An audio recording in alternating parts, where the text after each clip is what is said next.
We are back on Dr. Walls and Friends, and I was noticing we were talking off camera just about the landscape that's here. So can you speak to the audience about the topography here? Okay, well, blessed love and welcome again.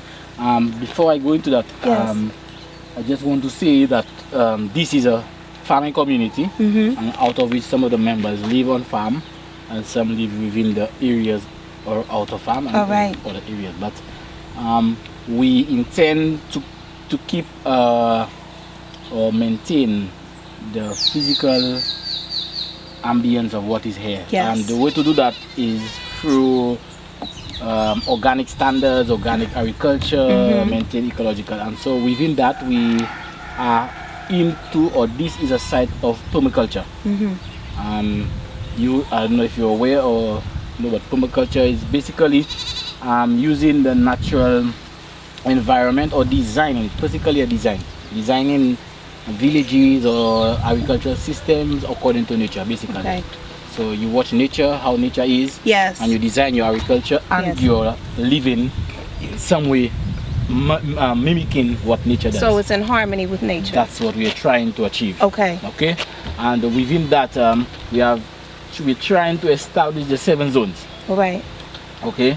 A zone 0, which is where our house was. All right. So basically, zone 0 is your zone of comfort, your zone of relaxation, your zone of meditation, your zone of, right? Okay. So that's what you do your day-to-day. Then we have our zone 1, which is our herbal garden. Normally your zone 1 is very close to your zone 0 because you want your zone 1 and your home to be in tune with each other. Yes.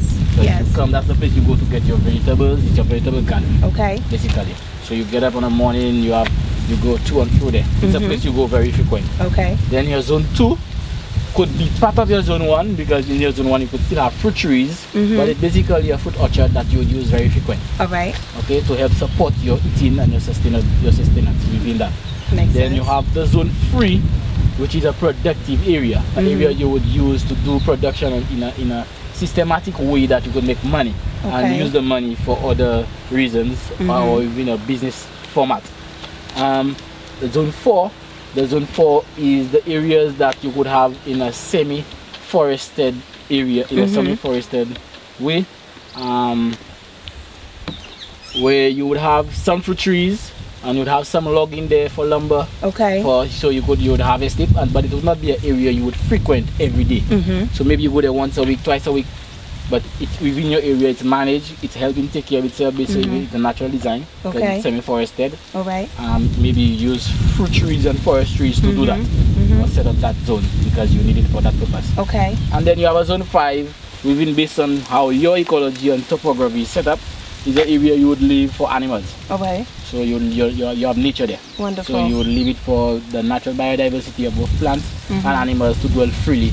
You wouldn't go there to do no agriculture or to cut it down or do anything. You just leave it as and let it be. Okay. And based on what you can see out here, I don't know if you want to see right here in front of us, we have our zone 3, because this is what we're going to be using from the entrance here to all that flat area. The flat zone is our zone 3. It's our productive area, and this productive area is following, as we speak, organic standards. So we got training by Ceres in organic agriculture to do organic agriculture underneath the European standards, the EU standards for organic agriculture. All right.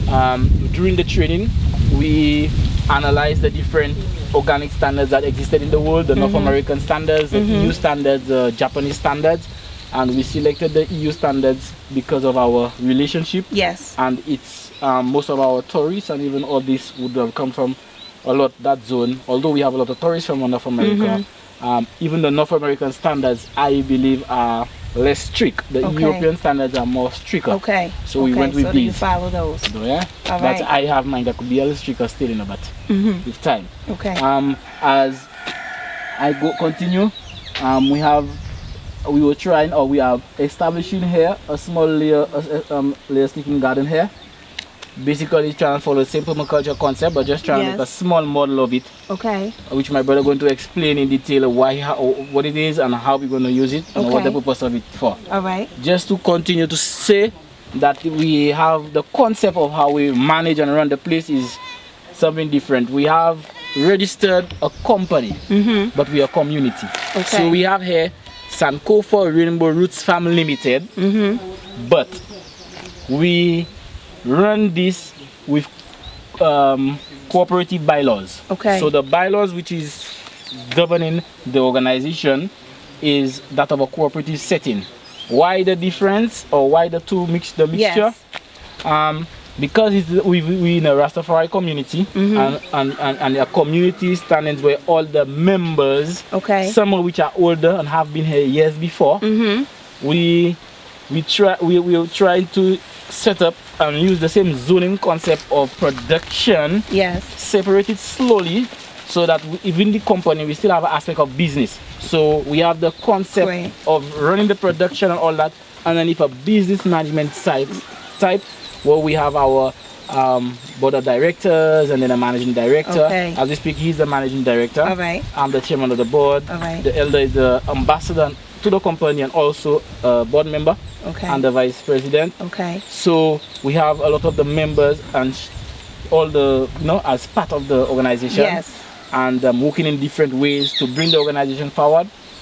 That's the concept, with cooperative bylaws. Wonderful. Okay, so wonderful. We're a community company. I love it. I love it.